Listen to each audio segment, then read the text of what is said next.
a Deus, aleluia. Nós estamos aqui, você está aí. Bom dia, boa tarde, boa noite. Na hora que eu chegar e entrar na sua casa, onde eu lhe peço licença para entrar na sua casa, e me permita levar essa mensagem a você hoje, aqui no programa Reflexão Política de Lauro de Freitas e região metropolitana. Hoje a bancada aqui está fervendo, a bancada está cheia. Temos aqui como telespectadora a nossa amiga Andressa, o nosso amigo Gabriel, o anjo, né? O homem que Deus revelava todos os segredos a Gabriel. E temos também Rogério, que é o nosso parceiro aqui, que vai entrevistar Marcelo Barreto.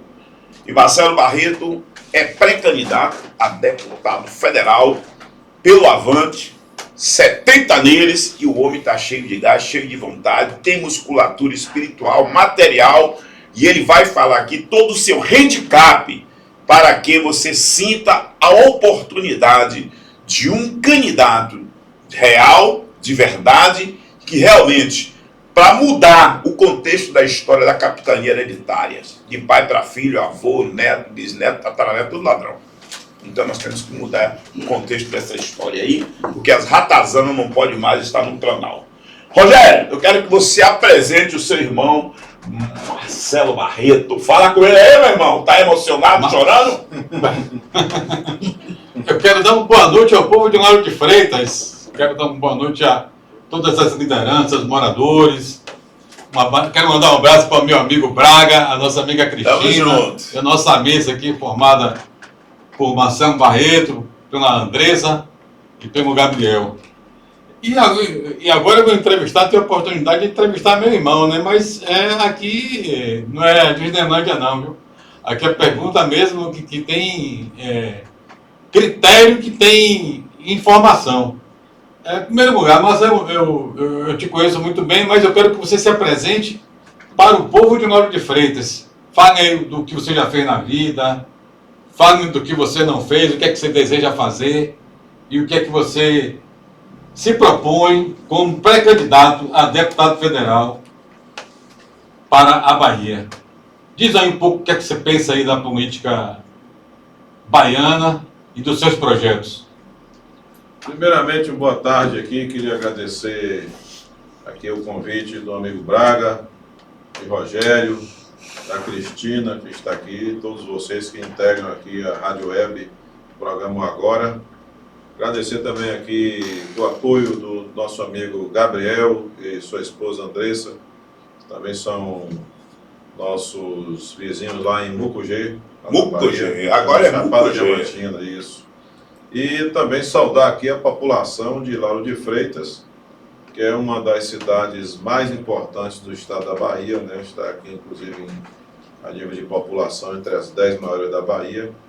Uma cidade também que joga peso aqui na nossa economia, na região metropolitana. É uma cidade que tem um destaque muito importante. Então, nós, nessa caminhada de 2026, pretendemos fazer um trabalho assim, muito prioritário aqui no município de Lauro de Freitas. Nós temos aqui vários contatos, vários amigos já de longas datas, e a gente sabe da importância desse município. E para um trabalho no Congresso Nacional, você não pode deixar de fora os pleitos, né, e os interesses de uma comunidade tão importante para o estado da Bahia, como é a comunidade de Lauro de Freitas. Então, nós temos uma trajetória muito vinculada aos programas sociais. São os programas que transformam, que levam benefícios para a população. Eu trabalhei no setor elétrico na Coelba por quase 40 anos, entrei em 86 e tive uma trajetória do ponto de vista operacional, profissional, vinculado a essa questão da infraestrutura da distribuição de energia elétrica. E participei do Comitê Gestor Estadual do Programa Luz para Todos durante 18 anos. Esse era um programa do governo federal, foi implantado no governo Lula, depois a presidente Dilma deu continuidade, e esse programa tinha o objetivo de levar energia elétrica para a zona rural do Brasil. E a Bahia, ela tinha o maior número de famílias na escuridão, era o estado da Bahia. era campeã nacional da escuridão na Bahia. E passado esse período do Luz para Todos, nós conseguimos reverter essa situação. É uma situação ruim, né, para o Estado, ser campeão de exclusão elétrica. Então, nós conseguimos atender hoje 700 mil famílias. Então, se você multiplicar isso aí por digamos assim, 5, você vai ter uma população, um contingente de pessoas bem maior do que a capital da Bahia, de Salvador, que viviam na escuridão. Marcelo, você vai continuar mostrando seu handicap, mas não podemos deixar passar desapercebido, né? Porque eu recebi alguns depoimentos, fiz algumas matérias a respeito da alegria de sair da escuridão, né? Como era a emoção daqueles que tinham o candeeiro, o lampião, o bibião, né? E isso acontece no governo Lula, no governo Wagner, no governo Rui Costa, no governo do PT na Bahia, que lá atrás a escuridão era realmente algo tenebroso. Como é, meu amigo, essa emoção da pessoa que vivia no escuro, no candeeiro, no lampião, receber luz? Isso aí realmente era nós estávamos integrando essas pessoas à sociedade. Eles se sentiam assim, eles se sentiam excluídos, não tinham benefício nenhum do Estado, né?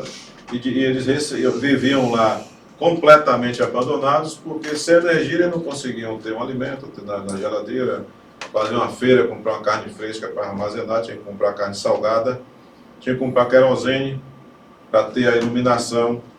Eles não poderiam também, à noite, as crianças não podiam estudar direito, porque ali no querosene soltava muita fumaça. Então era um sofrimento. Mas nas fazendas tinha gerador, né? Não, a maioria não tinha não. Das fazendas, dos poderosos não tinha gerador? Os grandes. Sim, nas fazendas tinha gerador. Já os pequenos, os pequenos. Não, os pequenos aí mesmo, vai chupar um burro. Mas Aí era querosene. Sim, mas eu tô dizendo que os poderosos tinham gerador. Sim, a maioria tinha. Agora, os médios, pequenos. Não tinha nada. O gás. Era candeeiro, meu irmão. O candeeiro ou o gás, né? Tinha O gás, e tinha, o candeeiro que era feito com carbureto. O lampião também, que você bota no negócio lá. Carbureto, tinha um candeeiro que era feito com carbureto. E o lampião assim, também. Era um sofrimento muito Sim. grande, e esse era o primeiro benefício que eles tinham na vida deles, chegava. Que a partir daí eles poderiam botar um motor para ter uma água, liquidificador, a televisão, o rádio, o celular, carregador de celular. Então, assim, foi um programa. Esse programa, eu me lembro, por exemplo, nós atendemos um povoado lá em Porto Seguro. Esse povoado não tinha quase nada. Hoje é uma maior potência brasileira do turismo, chama-se Caraíva. Quando chegou a energia, foi uma explosão, porque até posto de gasolina chegou junto. Depois de 3 anos já tinha posto de gasolina, padaria, sorveteria, não tinha nada disso. As pousadas eram do grupo gerador. Com a chegada da energia, passaram a desativar o grupo gerador, causaram muita poluição, barulho. Óleo diesel, né? Poluição também do lençol freático, derramar muito óleo diesel, a fumaça também. Então, assim, e nessa caminhada... Eu estou lhe chamando a atenção sobre isso para que você detalhe, porque isso acontece no governo do PT. Claro, isso acontece, a grande evolução, porque às vezes as pessoas, porque o PT tem muito tempo no poder, porque não sei o quê, porque PPP. Quando o PT sai do poder, o que entra não faz nada, vezes nada e vezes nada. As pessoas precisam acordar, Marcelo, por conta de que a capitania militar ainda está vigente no meio dos nossos eleitores. Porque os mesmos caras nefastos, os mesmos vampiros, sugadores, sanguessuga, que aí o cara vai de pai para filho, para neto, para bisneto, para tataraneto, o ninho de ratazana se encontra acoitado, alojado em Brasília, e nós continuamos votando nessa miséria. Verdade. E muitos, assim, quando você fala dos programas sociais, eles falam assim, não, mas já existia esse programa. Chamava-se Luz no Campo, que já existia no governo de Fernando Henrique. Só que olha a diferença para o governo Lula. No governo do Fernando Henrique, além de ser o investimento do Estado ser muito pequeno, vou dizer a você que não chegava nem a 5% do que Lula investiu, nem 5%. Sim. As indicações eram todas políticas. Então, assim, só chegava a luz se o prefeito indicasse ou se o deputado indicasse. E aí eles faziam uma festa danada. Que era um crime tudo. de mando, Aí, medidas eleitoreiras. Eu Quando vou te falar aqui uma coisa, quando veio Luz para todos, política quando veio Luz também. para todos, o que é que Lula fez? A diferença. Lula, não, vai atender pelo critério técnico. Primeiro, quem tem Bolsa Família, as famílias que têm necessidade, são de baixa renda. Aí, segundo, comunidades quilombolas. Terceiro, assentamentos e comunidades indígenas. Então, tinha critério. Então, você escolhia esses critérios e os locais que tinham mais famílias, entendeu? E aonde tinha carência, meu amigo. Do governo anterior, aí chegava lá um deputado e pedia energia para a sede da fazenda do fazendeiro que ia Aí fazia lá uma fortuna de 3, 4 anos de rede para atender a sede da fazenda. E os pobres trabalhadores ficavam ao redor, continuavam na escuridão. É por isso que eu digo, meus irmãos, pelo amor de Deus, você tem que pensar nisso, você tem que refletir isso. Retrocesso é passado, cara. Marcelo, que eles falam muito do Bolsa Família. Bolsa Família. Essa questão de Bolsa Família, se eu não me engano, foi criado por Betinho, aquele sociólogo. Betinho no combate à fome, ele viu um trabalho. Fome zero, né? Fome zero. Betinho, Betinho. né? E o que acontecia? E aí veio, tinha um Bom Prato também, e veio a cesta básica. As pessoas recebiam a cesta. Agora, quem recebia a cesta? A cesta ia para a fazenda, e lá o cara dava aos votantes e ao pessoal que estava trabalhando com eles. Aí, diante dessa injustiça, o governo Lula lança o Bolsa Família. Por quê? Ninguém mais vendia nada, porque era a cesta básica que chegava, o comércio parava. E o Bolsa Família, você circula o capital dentro da cidade. Você movimenta a ciranda financeira dentro da cidade. Porque, tem outro detalhe, a cesta básica era cotada pelo preço A. E quem recebia C e D.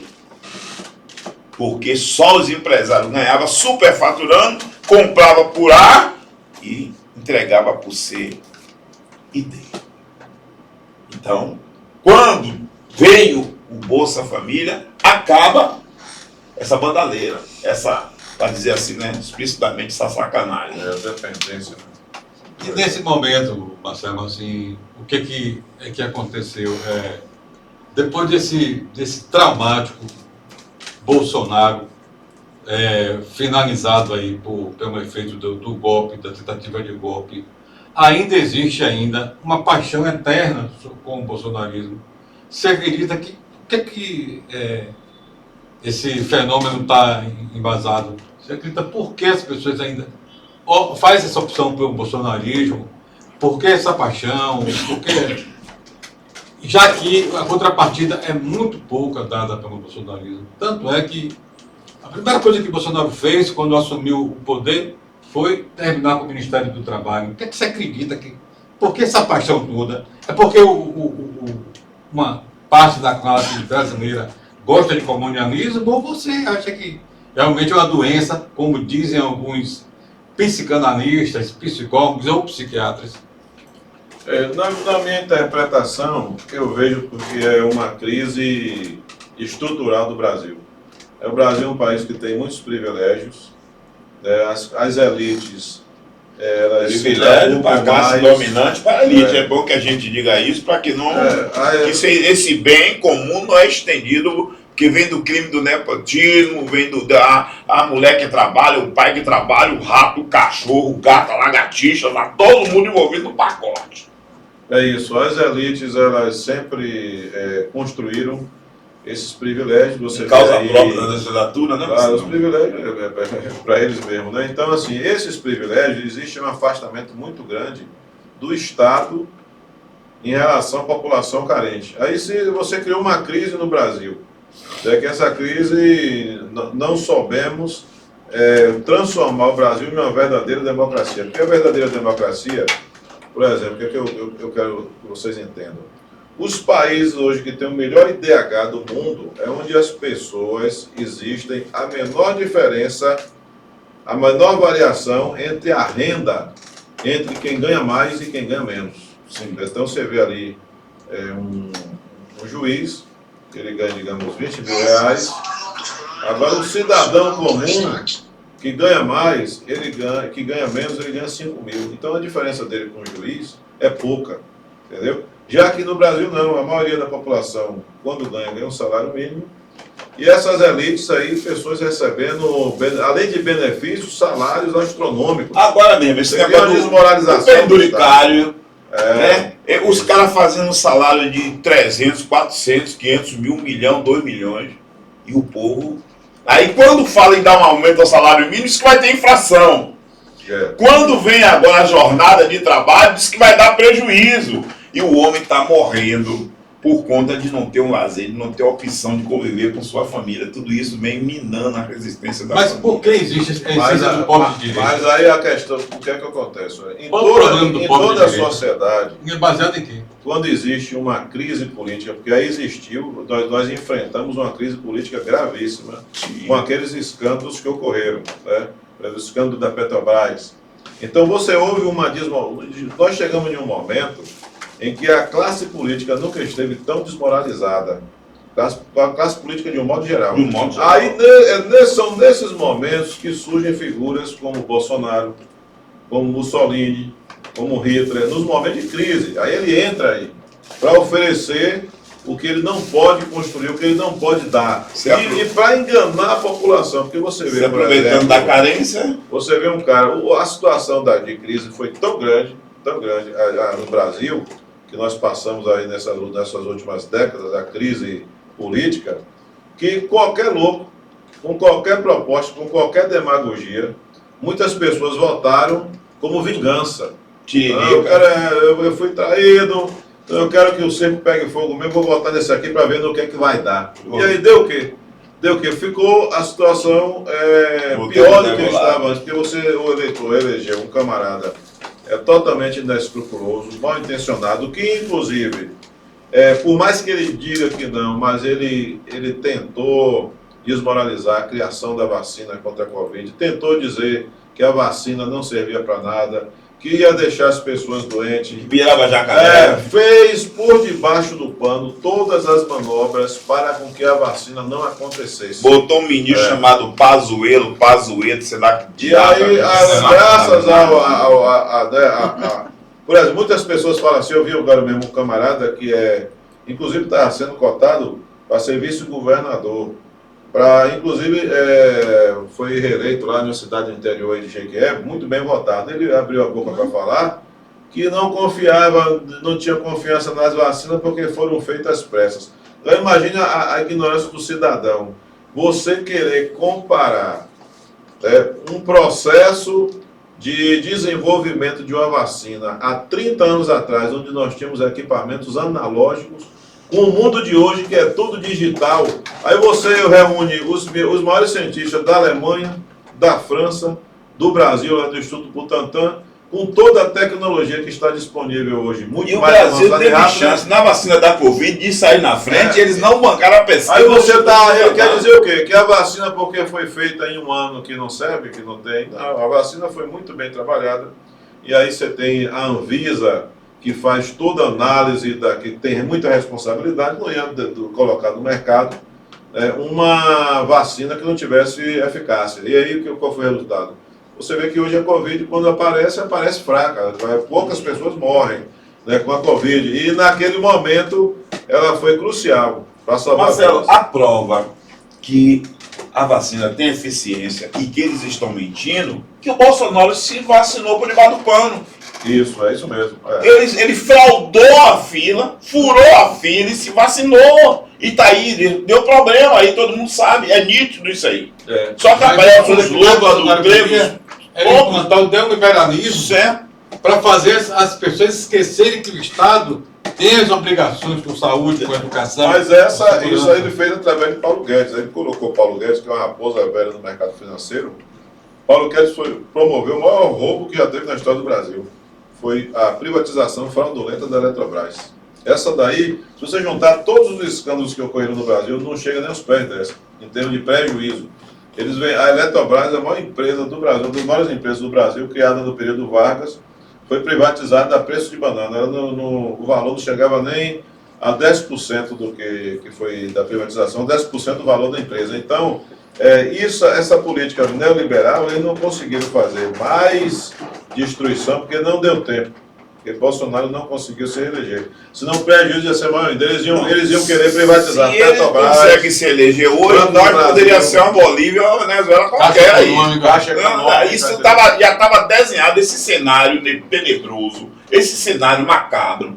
Porque quando o Trump influencia na eleição do Bolsonaro, colocando aqui diversos robôs, para diversos fake news, disparando, mentira à torta direita, o compromisso dele era entregar o Brasil na mão dos Estados Unidos. Isso. Certo? E se... Aí eu vou te dizer uma coisa, irmão. Se não fosse a mão de Deus e de Lula, nós estávamos lascados, afuleirados, fulecados, arrebentados, arregaçados. Certo? Porque o anticristo, Trump, iria passear, o verme ia passear na lua cheia. Mas eu quero que você continue, porque nós estamos falando de coisas muito importantes, mas as pessoas têm que saber quem é o cara que está falando, quem é a propriedade, quem é a pessoa, o nível do seu conhecimento. Quero que você continue falando da sua biografia, porque você parou sobre ali na questão da energia. Eu quero que você fale mais, que Lauro de Freitas, a Bahia, a região metropolitana, tem que saber quem é que vai votar e quem é que você vai escolher para dirigir lá dentro do plenário da Câmara Federal. Vá falando aí de você, porque nós trouxemos você aqui para se tornar conhecido da região metropolitana. Nessa trajetória minha aqui, eu tive uma luta muito grande também na defesa dos interesses dos empregados da Coelba.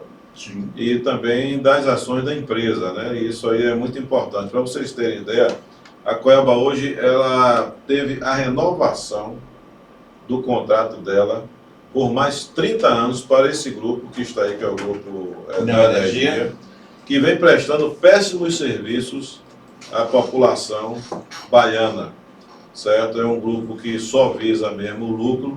Esse ano eles tiveram um lucro de 5 bilhões de reais, lucro líquido. E se você for ver, se você fizer uma viagem pelo interior da Bahia, basta ir aqui na periferia das cidades, nas cidades importantes como Lauro de Freitas, nos bairros populares, você vai ver aquela rede antiga, sem manutenção. Com aquelas cruzetas estragadas. Nós tivemos agora uma reunião aqui no bairro, que é no bairro de Tinga, com uma comunidade, né?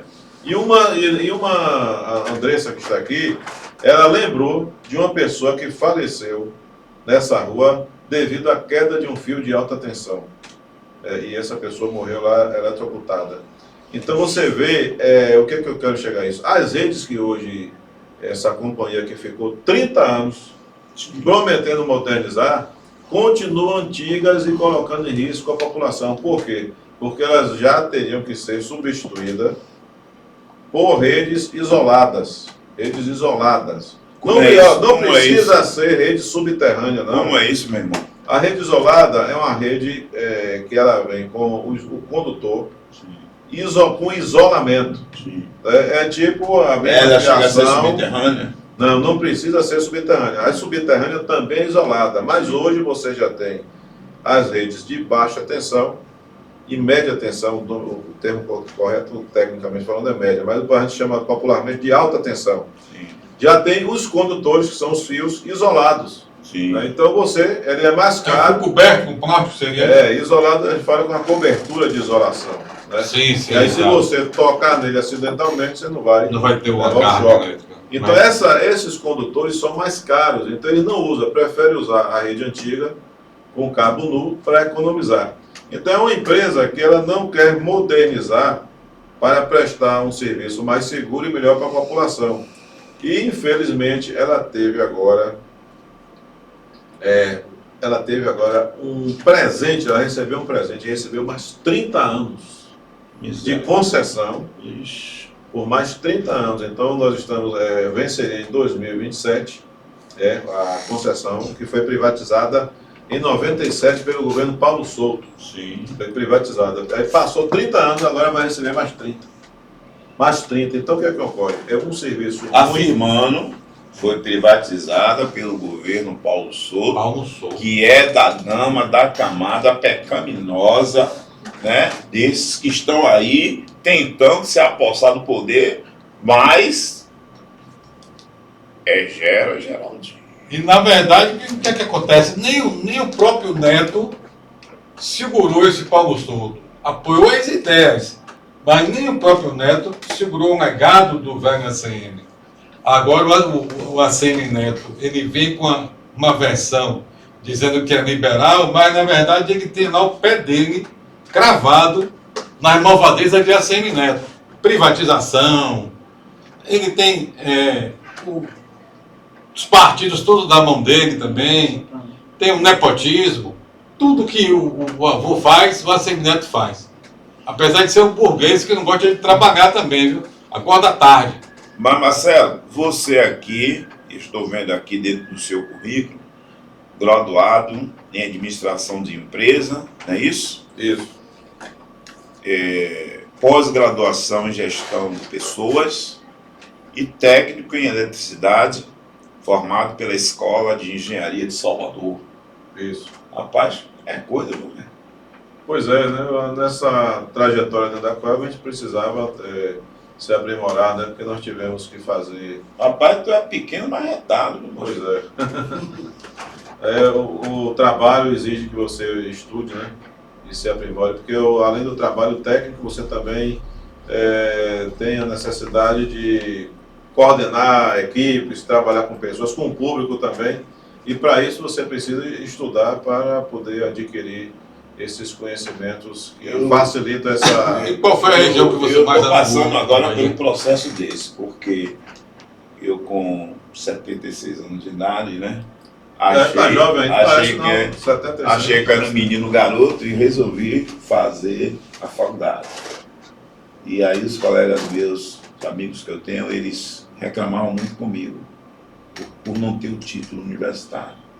Curso eu tenho demais, de eletromecânica, disso, de aquilo, mas eu não tinha diploma universitário. E aí é algo assim que o diploma universitário ele não vai lhe trazer o conhecimento diante do conhecimento que você já tem, mas ele lhe dá um handicap de reconhecimento por parte das pessoas, que você já sabe. Agora, claro que tecnicamente todo mundo evolui a cada dia. E aí eu aproveito um momento aqui, junto com a gente aí, que hoje eu quero agradecer muito a seu irmão de público, ao Rogério. Obrigado. Porque eu recebi uma proposta que o governo Moema, você tem um desconto, tinha um acerto aí com a Unime, por conta de alguma débito que tinha, e foi feito convênios, inclusive várias pessoas aqui se formaram às custas desse convênio, né, do desconto que tinha para cursar a faculdade. E eu entrei nesse processo também, mas só que assim, quando eu me formei, era na época do tempo da carochinha, como dizia minha avó, e eu não entendia nada de computador. Normalmente você entra para abrir o e-mail, porque para passar até dá dificuldade, né? Hoje pelo celular você até se desembola mais. E eu comecei a ter dificuldade porque eu estava trocando o pneu com o carro andando, né? E meus amigos, quando eu quis fazer logística, os amigos disseram, não, você é um cara que trabalha com assessoria política, você é gestor, então não tem que trabalhar, você é assessor, tem que trabalhar, é gestão pública. Eu fiz gestão pública, formei no ano passado, parabéns, em dezembro, né?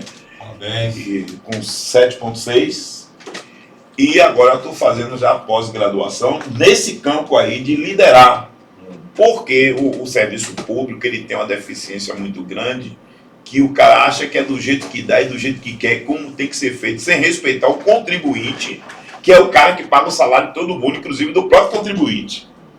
Então é preciso que você tenha líderes que vai gerenciar aquele processo para dar uma dinâmica, porque senão a coisa não anda, porque o cara pensa que o serviço público é a casa da sogra.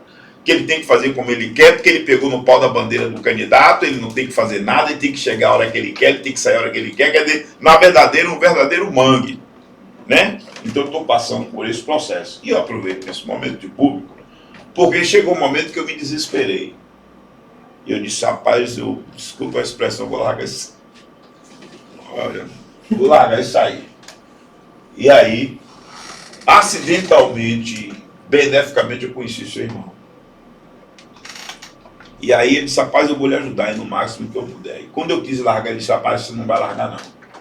A gente vai estudar, a gente vai fazer as provas junto, a gente vai pesquisar junto, e eu vou lhe ajudar e a gente vai concluir essa missão. Dito e feito.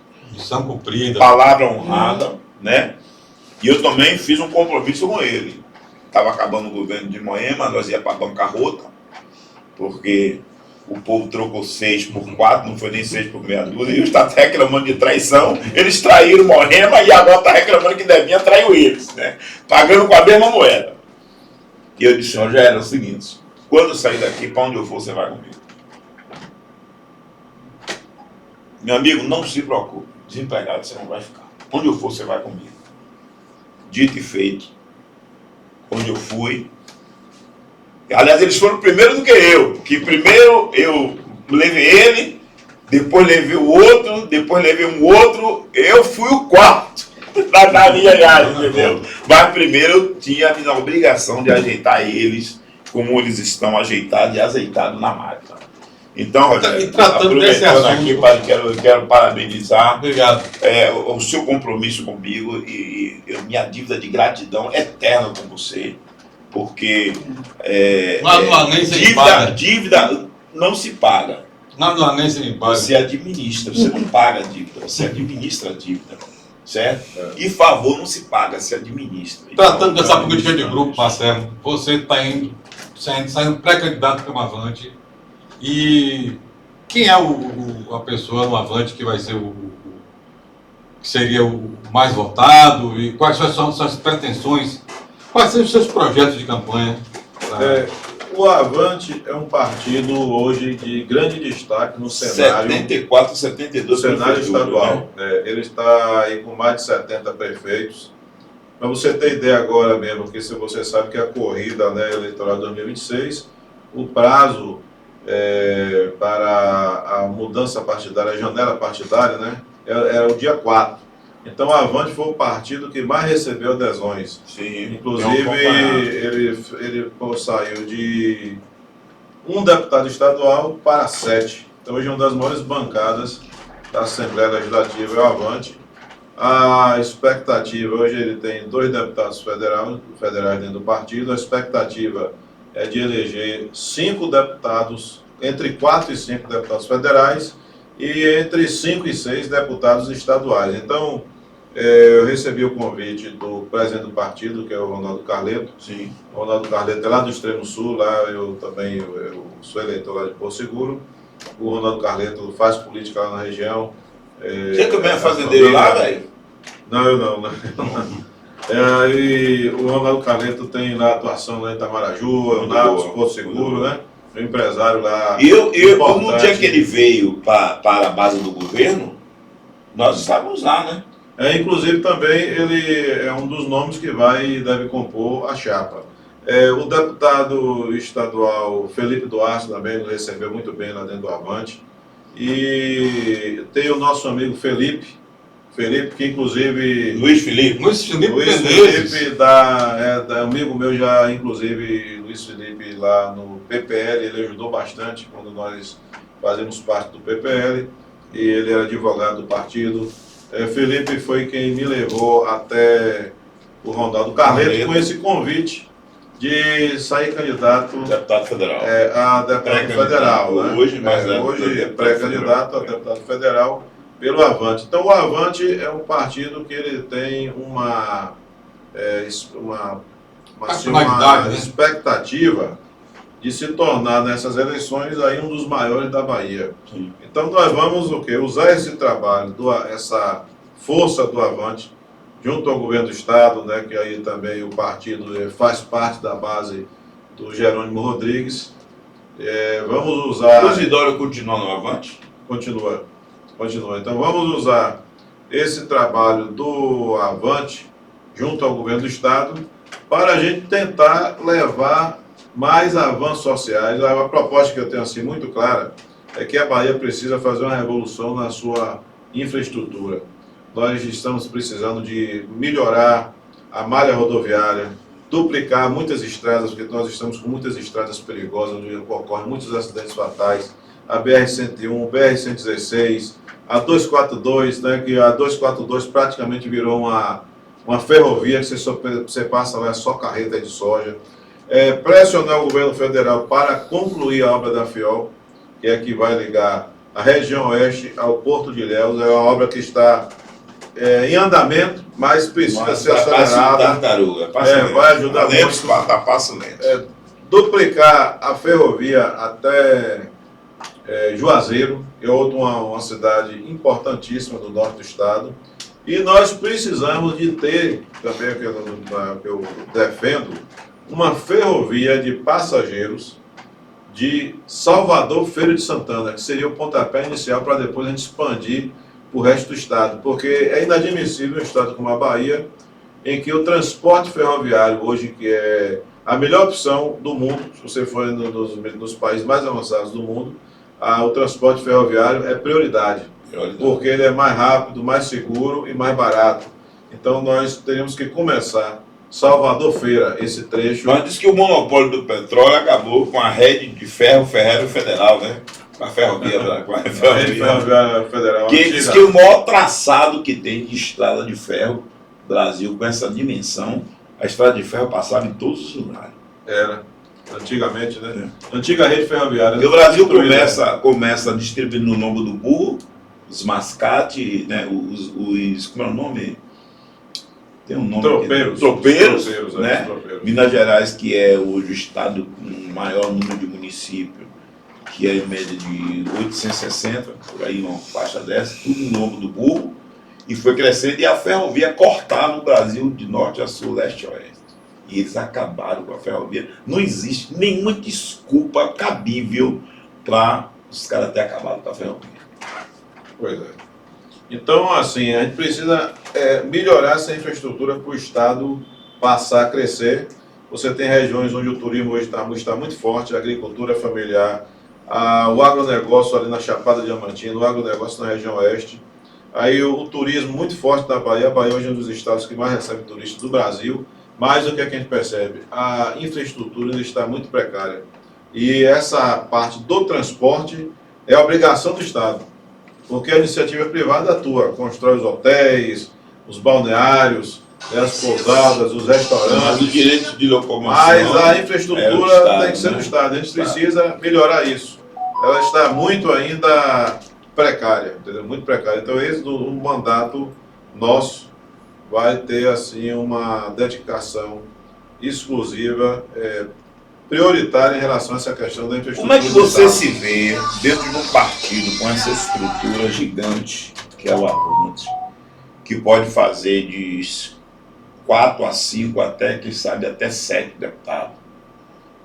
Como é que você se coloca no meio dessa jaula aí, meu irmão? No meio desses tubarão tudo aí. Eu sei que você é grande, né? Mas... O Avante, nós, assim como todos os aspirantes, né? Um cargo desse, você tem que ter humildade. Porque você foi candidato a senador, né? Eu fui candidato pelo PMN na eleição passada, né? Então nós fizemos um trabalho assim que eu considero importante. Você era mais calouro, né? Mas o partido não tinha horário de televisão nem rádio. Diferente agora, porque sem horário de rádio e televisão, você entra numa disputa com uma desvantagem muito grande. É praticamente muito remota a possibilidade de você conseguir avançar sem horário de rádio e televisão, porque o estado é grande demais. Então ajuda bastante. Então, dentro dessa questão do Avante, as chances são grandes, porque inclusive na última eleição, o Avante elegeu deputado com 75 mil votos, deputado federal. Então nós, agora como número de vagas, a expectativa é de eleger mais, porque a chapa vem mais completa, maior, vamos eleger mais cadeiras. Sem ser pretensioso, despretensioso, vou fazer uma pergunta para você, na ciranda de fogo. Digamos, de 1 a 7, você acha que você fica mais ou menos em que lugar aí nessa história? Diante da musculatura de capacidade que você tem. Não subestimando os outros, os demais, não é nada disso. Porque eleição, não sei se esse negócio já ganhou, eleição é na urna. Eleição você se conhece depois que abre. Mas você tem tecnicamente, você é um cara que é bom, cara. Nós temos tem pé no chão. O que eu posso dizer a você é o seguinte, que nós temos chance de chegar lá. O partido tem um número de vagas bem amplo, maior. Pra gente, não é assim... Tanto faz você ser o primeiro como o último, o importante é se eleger. Sim. Porque o mandato é o mesmo. Interessante. Gostei disso. O mandato é o mesmo, né? A representação é a mesma. O voto no Congresso, quem teve 1 milhão de votos, quem teve 90 mil votos, tem o mesmo. É o jogo de futebol. 1-0 é 3 pontos, 10-0 também é 3 pontos. O importante é chegar lá e trabalhar, né? Eu tive um processo de São Sebastião do Passé. Eu elegi um vereador, até que já faleceu, chamado Lázaro. E ele não tinha... Você sabe o que é zero? Zero. Nós elegemos um vereador, 0 de recurso. 0. 0,0. E nós conseguimos, de 13 vereadores, nós colocamos ele para ser o 9º. O pessoal ficou zangado, que ele disse que ele podia crescer mais pouco. Mas é isso. E assim a gente vai entrar nessa disputa. Já estamos assim fazendo a articulação da pré-candidatura, né? Sim. Porque a campanha não começou ainda, mas estamos assim conversando com as pessoas sobre essas propostas, o que é que a gente pode discutir, procurando coletar aí os anseios das pessoas, de algumas lideranças, de algumas comunidades, para a gente ir montando e construindo um trabalho, porque também a diferença do trabalho que eu faço é que eu faço um trabalho coletivo, sempre fiz um trabalho coletivo. Não é um projeto pessoal, entendeu? Ser candidato é um projeto coletivo. Não é uma ambição pessoal, porque isso aí é muito pequeno. Uma vez eu ouvi uma entrevista de um camarada, não vou citar o nome por uma questão de ética, ele é deputado federal aqui, ele dizendo que estava muito satisfeito com Brasília, porque estava atrapalhando o negócio dele, que ele se arrependeu, que era melhor ele ter ficado como deputado estadual, porque em Brasília não estava dando certo não, que estava atrapalhando um negócio desse. Você vê a pessoa faz um discurso desse sem a menor noção da falta de compromisso, porque se você pretende ser candidato a deputado federal, eu suponho que você tem que ter inicialmente um compromisso com projetos e com responsabilidade com os eleitores que lhe votaram, né? Como é que eu vou ser candidato, e depois aí eu descubro que aquilo não ficou muito bem para os meus negócios particulares. Mas, meu irmão, então, assim, eles só olham para o umbigo. Falta de noção. Esse pessoal só olha para o umbigo. Marcelo, agora vamos aqui pular para dentro da política da atualidade, que já estamos discutindo ela. Como é que você vê o Jerônimo hoje? Olha, o trabalho aqui no estado da Bahia, eu vejo que o governo atual tem feito muitas intervenções na área de educação. Tem trabalhado muito, né? Pelo interior, muitas intervenções. Às vezes a gente exige mais, mas você tem que entender que político não faz milagre. Não faz milagre. Os recursos são limitados, você tem que priorizar o que você vai fazer. Definir prioridades para atuar. E essa atuação na educação é muito importante. Eu acho também que precisa melhorar o atendimento da saúde. Então, isso que é um dos pleitos que eu vou fazer, sendo eleito nessa pré-candidatura lá na frente. Em relação à saúde, a saúde precisa melhorar muito. Você tem que ter atendimentos essenciais, que a gente chama aqui a especialidade, no interior também, nos polos regionais. Hoje é tudo concentrado em Salvador. Nem feira, mas é tudo em Salvador.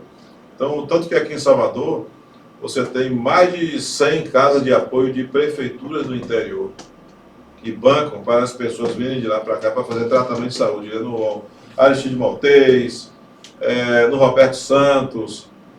Mas isso avançou muito, porque eu me lembro bem do Ponto Socorro ali, quando era no Canela, e outros hospitais aqui em Salvador.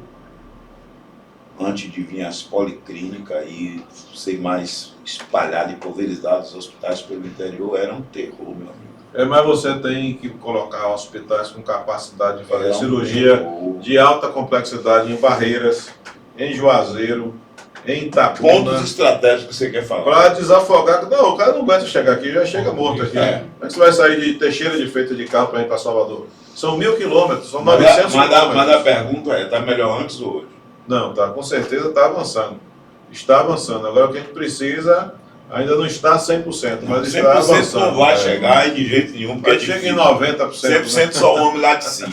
Mas, mas eu tenho acompanhado essa questão médica e esse governo do PT tem trabalhado muito na relação de expandir esse tratamento, esse conhecimento e essa necessidade. É como você mesmo diz, o político não faz milagre, né? Mas realmente demarcar, e você como deputado vai ter essa oportunidade quando você vencer, que hoje você é pré-candidato, de delinear e de ditar e de indicar esses lugares no qual você já detectou que isso você tem que entender, e a Andressa daqui que é da área de saúde, né? Então você tem que entender, e Gabriel também, Gabriel é bioquímico, Você tem que entender que não é fácil. Você montar uma equipe de médicos com capacidade para fazer uma cirurgia neurológica lá no interior é um trabalho gigantesco. Complicado. Em primeiro lugar, ninguém quer ir para o interior, os médicos, né? Não quer mesmo. Infelizmente, uma grande parte dos médicos, não todos, mas grande parte está enxergando a medicina como uma forma de enriquecer, só isso.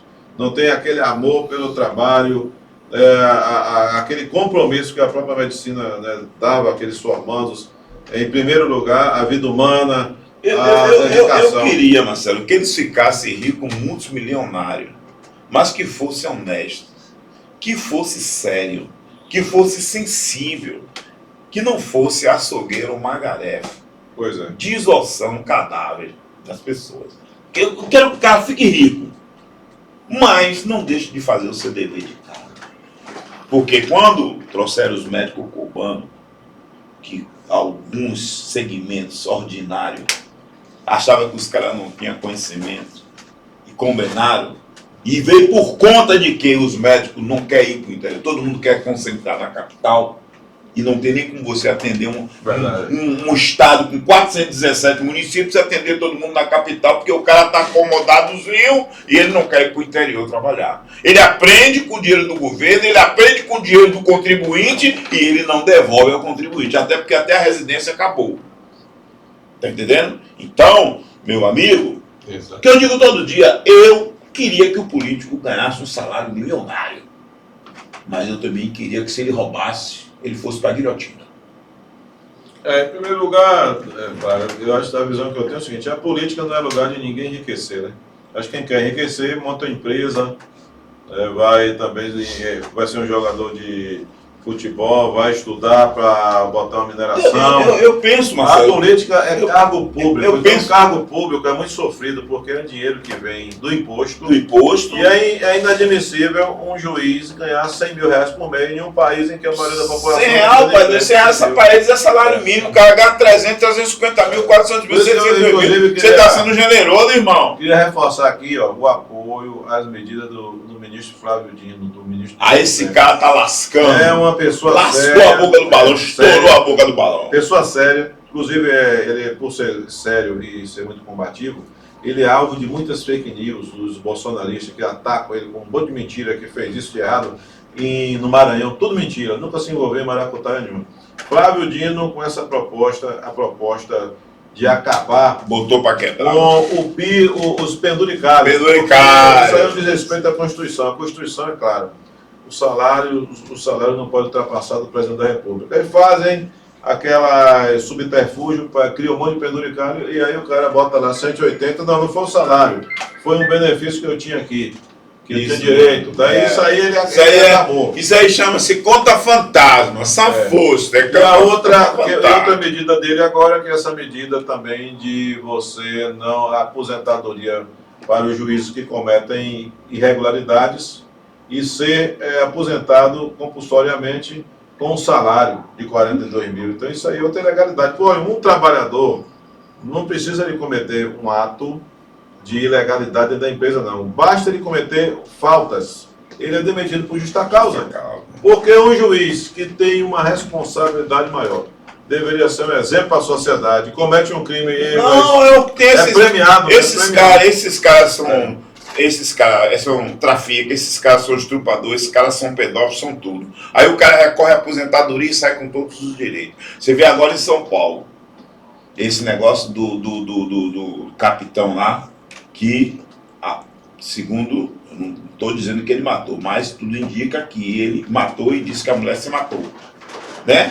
E o cara, em 10 dias, o cara foi aposentado com todos os direitos. E a vítima, que dependia da pensão para sobreviver, ficou penando. Graças ao apoio e à comoção social, a menina foi agora aposentada. Recebeu a pensão. Cara, o corporativismo, isso é um absurdo. Isso é realmente imoral, ilegal, engorda. Falando em moralidade, Marcelo, aqui nessa cidade de Lauro de Freitas, a prefeita, ela fez a reabertura de um micareta chamada Mica Mauro, fez a reabertura de um outro micareta, já mais para a área dos cristãos, chamado Sané Branauro, e deixou um hospital fechado.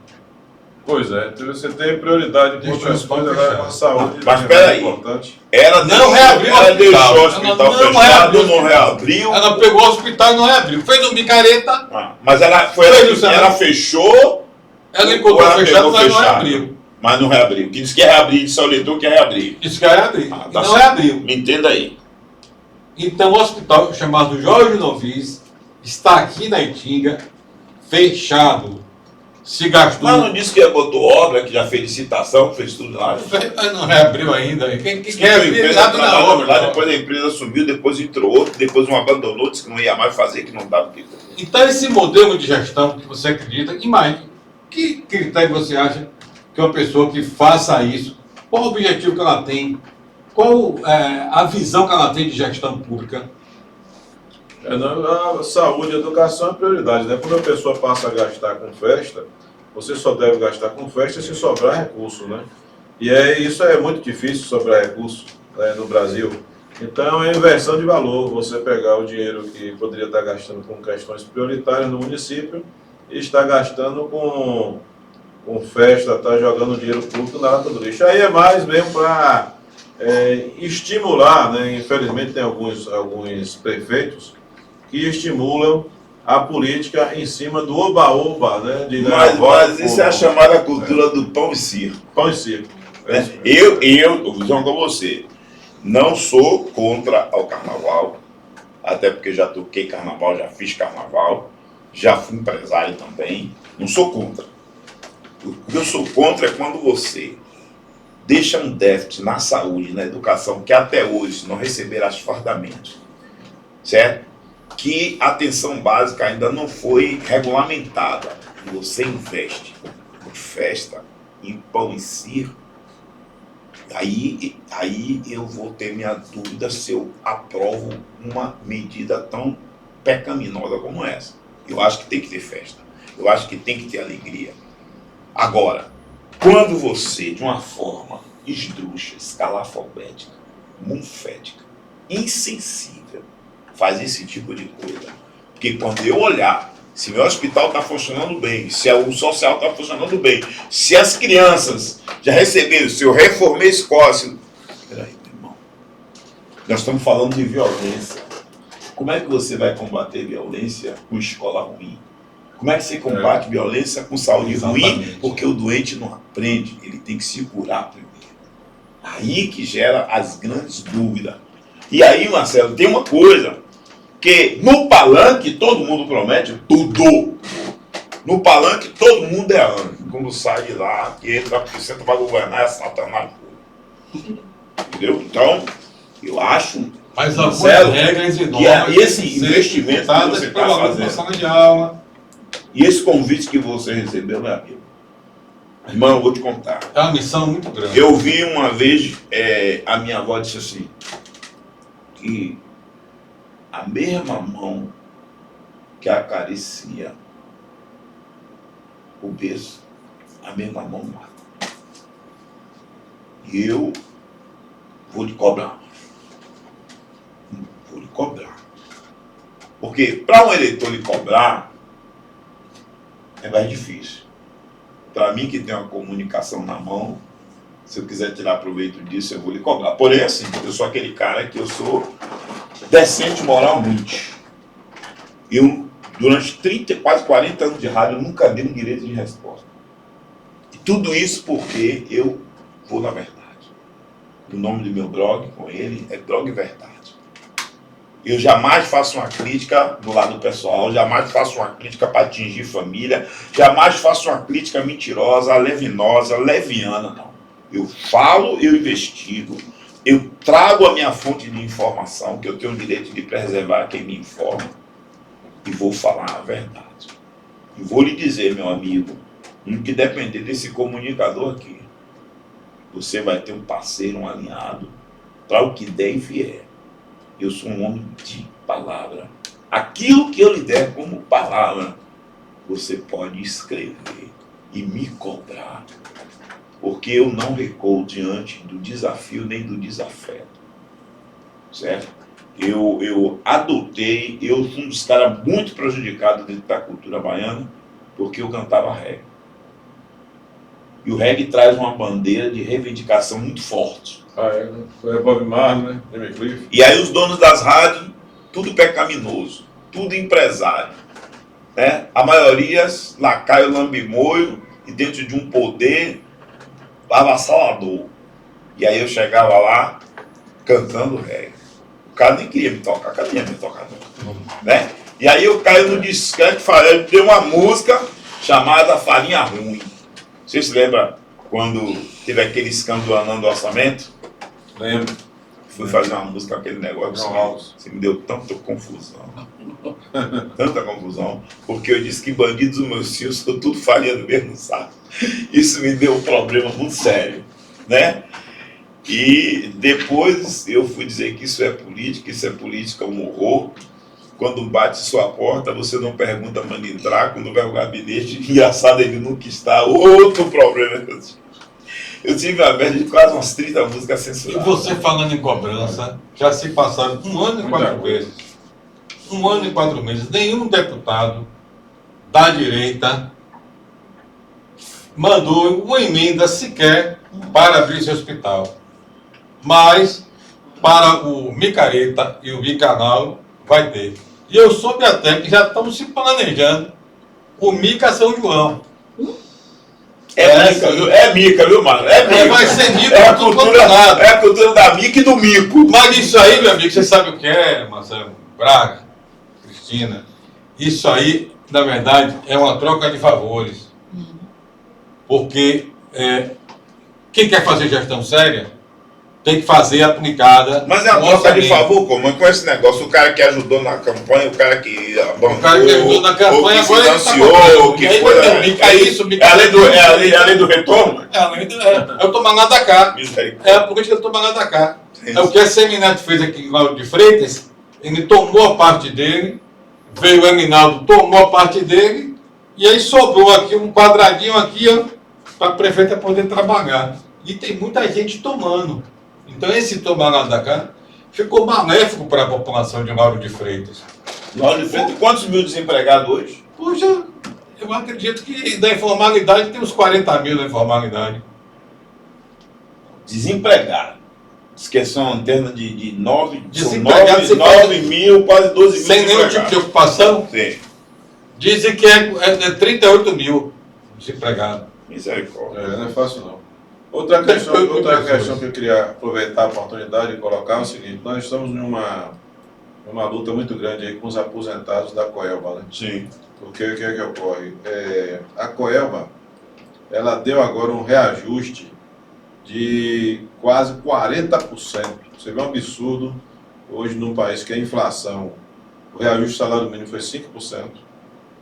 Ela aplicou quase 40%. E isso ela já vem aplicando esses reajustes acima da inflação. Absurdo. Pra você ter ideia, o plano ele atendia aí um contingente de quase 22 mil pessoas, entre os assistidos e os seus dependentes. Sim. E o que é que ela fez agora? Ela vem cada vez mais tentando expulsar essas pessoas dos planos de saúde. Porque com esse reajuste, Braga, eles não conseguem pagar as mensalidades. Então tem pessoas que recebem uma aposentadoria de R$ 3.000 por mês e está pagando R$ 2.000 de plano de saúde. Aí vai sobrar R$ 1.000 para ele pagar luz, água, condomínio, fazer feira, né? Então, assim, está um desespero muito grande. Tanto que nós criamos um grupo de aposentados. Diante da situação, hoje existe um sindicato lá na Coelba, que é um sindicato pelego, atrelado à empresa. Ele só faz o que a empresa decide, concorda com tudo, assina tudo. Esse sindicato teve a coragem de assinar um acordo coletivo com esse reajuste de 40%. Então, o que é que ocorre? O desespero foi geral. Aí não restou a esses aposentados se reunir, aí criou-se um movimento. Está movendo uma ação coletiva? Não, é individual, né? Porque como o sindicato é pelego, a coletiva só teremos condições se o sindicato assinasse. Porque na Justiça do Trabalho, se o sindicato ele não fosse pelego, ele não ia aceitar. Ele não assinaria o acordo, ele assinou o acordo. Assinou, então ele ficou do lado da empresa contra os trabalhadores. Como contra os na maioria acontece. Aí o que é que ocorre? Esse grupo está se movimentando, já contratou os advogados, já tem um advogado já empenhado nisso. E esses advogados estão acionando judicialmente na Justiça Especial de Pequenas Causas o plano de saúde da Coelba, que é a Bradesco Saúde, para impedir esse reajuste arbitrário de 40%. Pra você ter ideia, a ANS, que regula os planos de saúde no Brasil, privados, deu 6% de aumento. Olha a diferença, 6%. Aí nós estamos, inclusive, dando apoio, reunindo, procuramos os advogados e está indo bem, inclusive já... Pode trazer eles aqui para a gente fazer uma mesa redonda. Na verdade, ela quer passar a conta para o aposentado, né? Não entenda, o aposentado já paga. O que ela quer fazer é o seguinte, ela quer descarregar o peso maior nas costas do aposentado. Tirar do dela para botar no Isso, que você vê, uma empresa que arrecada 5 bilhões, joga a responsabilidade sobre os aposentados. Aí, Paulo Souto, esse é o presente de grego que você deu ao povo baiano privatizando. O mais importante da empresa, sabe o que é, Braga? Sabe o que é, Marcelo? Os seus funcionários. Porque sem funcionários você não tem empresa. O plano de saúde, a visão que eu tenho do plano de saúde é o seguinte, existe uma preocupação muito grande com o plano de saúde, por quê? Porque o sistema de saúde pública não funciona. Porque se funcionasse, as pessoas não estavam nem aí, ninguém não queria nem pagar plano de saúde. Mas diante dessa grande precariedade do sistema de saúde, para atender essas pessoas, as pessoas são obrigadas a pagar esse plano de saúde. E esse plano de saúde da Coelba não é favor nem nada, é um direito. Inclusive no contrato de privatização, lá de 1997, para ela poder assumir a concessão da Coelba, ela teve que assumir o compromisso de manter o plano de saúde. E hoje ela está tentando retirar isso dos eletricitários dos coelbanos aposentados. Marcelo, eu listei aqui o nome de alguns políticos que eu queria que você desse nota. Pode ser? Pode. Governador Jerônimo. Governador Jerônimo? Eu vou dar ele nota 9. 9. Isso. Flávio Dino. Flávio Dino, nota 10. Lula. Lula, nota 10. Principalmente agora o posicionamento dele contrário à agressão imperialista do Donald Trump, que é uma coisa vergonhosa. Rui Costa. Rui Costa?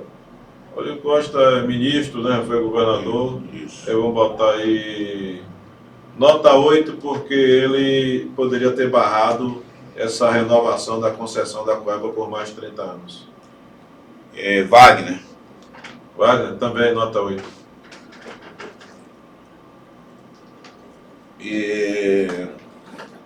Tem uma nota aí que eu quero que você dê agora. Se prepare. Diga aí. Bolsonaro. É isso aí, nota 0. Nota 0 mesmo. Ainda fica devendo ainda no cabelo. Nenhum. Não.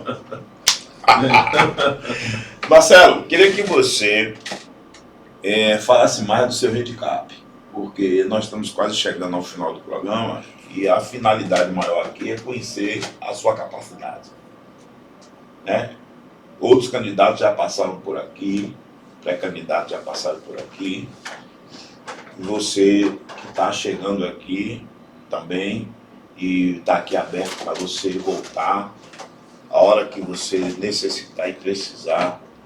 O nosso diretor, o nosso proprietário, Manuel Carlos Carluxo, te manda um abraço, dá um abraço de boas-vindas a você, certo?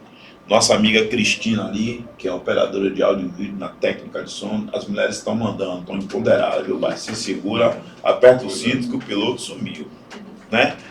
E já aproveitando aqui, não estou terminando não, né? A complementar Andresa, né? Que trabalha na saúde, né? E o nosso amigo Gabriel, o anjo confidente do Senhor, porque tudo que ele anunciava passava por Gabriel, certo? E não precisa nem você se apresentar, se você falar daqui a gente vai ouvir. Como é que você está vendo a ascensão da mulher diante da sociedade, vencendo os desafetos, o desafio dos machistas escrotos, escalafobéticos, munféticos, desgraçados. Acaba da peste. Boa noite, né? Em primeiro lugar, eu acho que é um assunto delicado, porque cada dia mais a gente está vendo o feminicídio crescendo, e eu, como atuo com mulheres, eu acho que a gente precisa mais aprofundar nessas políticas públicas, né? Porque só se a gente ficar nessa parte, fazendo campanha, que é também extremamente importante, a gente acaba esquecendo da prática, né? De ir onde essas mulheres não têm condições, de entender que elas têm esse direito, né?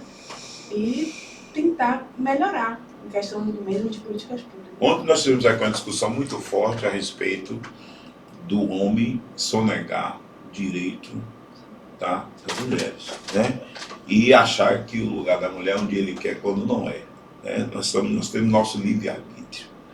E a gente fala que a nós homens que nascemos dentro de uma cultura machista, né? E algum tempo atrás eu vivi uma situação na cidade de Acupe, no distrito de Acupe, que o filho, Santa Amaro, que o filho planejava matar o pai, e esse menino era um problema muito sério na escola. E eu fui conversar com esse menino e fui ganhando confiança com ele, tudo, tal. E ele disse a mim, é muito simples. Ele vai matar o pai dele porque ele bate na minha mãe, então eu me acho no direito de defender minha mãe e vou matá-lo. Porque imagine dentro de uma casa, um filho ver uma mãe ser espancada. E hoje está indo mais além. Os filhos estão vendo, antigamente era porrada. Hoje é matando, atirando, vai na porta do emprego. Porque o homem tem uma coisa horrível, alguns não são generalizados. Se ele largar a mulher e a mulher ficar toda desgraçada, lascada, arrombada, pé, toda feridenta lá, ele não faz nada. Mas se a mulher, com seu autoestima, se levantar e se apresentar à sociedade como uma verdadeira mulher que ela é, que independente de homem ela pode viver e sobreviver, aí ele vai querer. Aí o que acontece? Não é amor, é a paixão. E a paixão é um décimo culhões de uma loucura, porque ela é avassaladora, ela mata, ela é feminicídio e ela é assassina. E aí eles vão lá e matam. Porque ele não conseguiu ver aquela criatura no inferno que ele deixou. E ela saiu do inferno para uma vida social. Aí o cara assassina. Aí ele quer voltar, aí ele se apaixona e quer de qualquer jeito. Então, que os homens, e aí nós temos aqui um pré-candidato a deputado, por isso que eu provoquei essa, que ele tem que tomar muita autoridade para defender essa história, porque o Congresso não está interessado na defesa da mulher. Não está. Porque muitos projetos foram colocados, eles vetam tudo. Porque há um Congresso machista, esdrúxulo, escalafobético, munfético, maléfico, e homofóbico. Nós precisamos de pessoas que seja simples, dinâmica e objetiva. Gostei do seu posicionamento. Fala manso, fala pouco, mas é objetivo. E aí, deputado, fala agora aí, meu. Não concordo com vocês dois. É isso mesmo.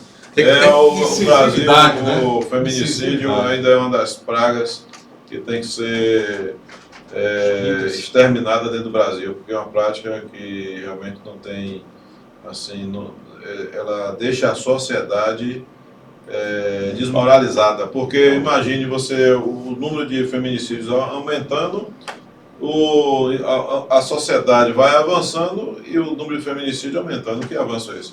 Então é sinal que nós estamos retrocedendo. E precisamos urgentemente de um projeto mas isso, cultural. O Bolsonaro entrou, isso é cultura. Aí, nós precisamos sem noção nenhuma, acabar é bom com essa cultura. Nós precisamos de um projeto que seja instrutivo, um projeto que seja sensível ao direito de ida e vir, assim, ser sensível àquilo que se diz assim: meu direito começa quando termina o seu começa quando termina o meu. Essa é muito simples de se fazer.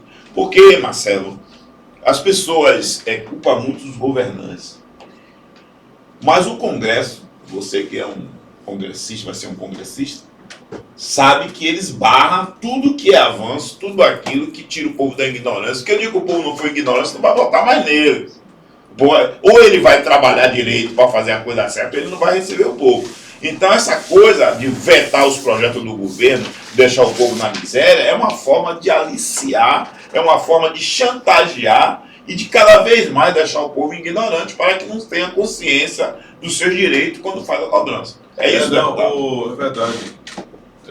A questão nossa aqui do Congresso Nacional é que o Congresso está a serviço das elites, né? Das classes dominantes. Hoje a grande parte daqueles bancada do boi, bancada do fato, bancada de quê? Bancada da arma. Bancada da arma. Bancada da bala, né? Bancada da bala. Então está a serviço das elites. Bancada do tráfico, a bancada de tudo que é errado, que é imoral. As grandes corporações, por exemplo, eles conseguiram aprovar a taxação da produção de energia solar, aumentar essa taxação que não existia. Então isso aí desestimulou os pequenos, os micros e mini produtores de energia solar. Então o que é que ocorre? Como é que você faz um discurso de apoio às fontes renováveis de energia e, por outro lado, vai e apoia... Você vai taxar a energia solar para inibir a ação daqueles que poderiam se beneficiar. Cria imposto, porque aí tornou menos atrativo você investir e produzir a sua própria energia solar. Então são as contradições que, na verdade, demonstram que os lobbies das grandes empresas pesam mais do que os interesses da população. Marcelo, mande aí agora uma mensagem para Lauro de Freitas e região metropolitana, Salvador. Eu queria... Que, na verdade, vai para o Brasil inteiro, que nós vamos postar para o Brasil inteiro. Isso. Né? Mas nós estamos aqui focados em trazer um nível de conhecimento, porque Lauro de Freitas está passando por uma situação muito perversa.